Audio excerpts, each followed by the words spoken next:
وأسلم على من بعث رحمة للعالمين نبينا محمد وعلى آله وصحبه أجمعين. هذا حال إخوانكم يا أحباب. انظروا إلى بيوتهم، انظر خلفك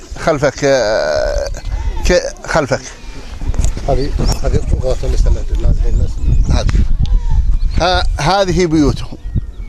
أول ما يبدأونها من أغصان وبعدها يحاولون تغطيتها بأي شيء. هذه أحوالهم، نسأل الله السلامة، نسأل الله أنه يعينهم على هذا الأمر. وهذه أطفالهم أضناهم الجوع والتعب، ما عندهم شيء، ما عندهم إلا رحمة الله سبحانه وتعالى. فنحن نناشدكم من هذا المكان ونسألكم الفزعة لإخوانكم وأحبابكم. انظروا إلى أحوالهم. يقول الرسول صلى الله عليه وسلم: ليس الخبر كالمعاينة. ونحن ننقل لكم هذا الحدث من هذا المكان. اليوم الثلاثاء 6 شعبان 1438 الموافق 2/5/2017. هذه مساكن إخوانكم.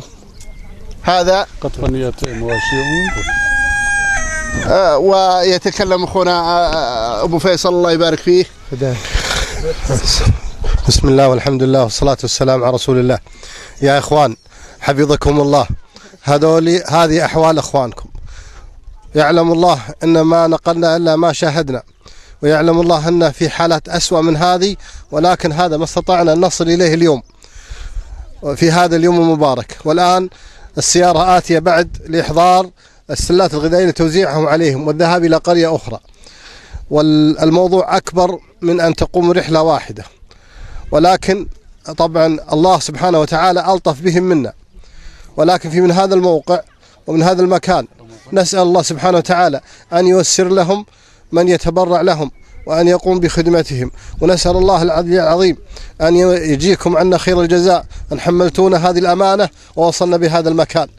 أسأل الله أن يتقبل منا ومنكم جميعا ويجعلها في ميزان حسناتكم. وآخر دعوانا الحمد لله والصلاة والسلام على رسول الله.